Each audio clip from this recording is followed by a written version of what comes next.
I've come through Omaha on the California Zephyr Amtrak half a dozen times and crossed over a railroad bridge, this river. And every time I visualize myself kayaking down this river, it kind of feels good to actually be doing it after I visualized it so many times. It's undeniable, it's satisfying. Although it was pretty accurate the way I was feeling about it, because I was thinking, how are you going to feel if you're on that river kayaking? I'm going to be terrified. I'm going to be wondering if I made a huge mistake. And I am feeling that way. I don't know if I'm going to stop here.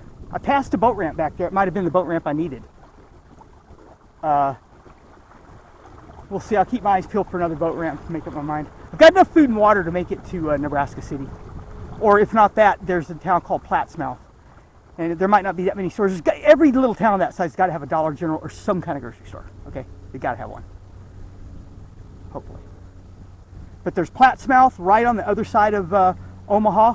And then there's Nebraska City about 30 miles past that. 25 miles past that, I think. It's hard to judge distances.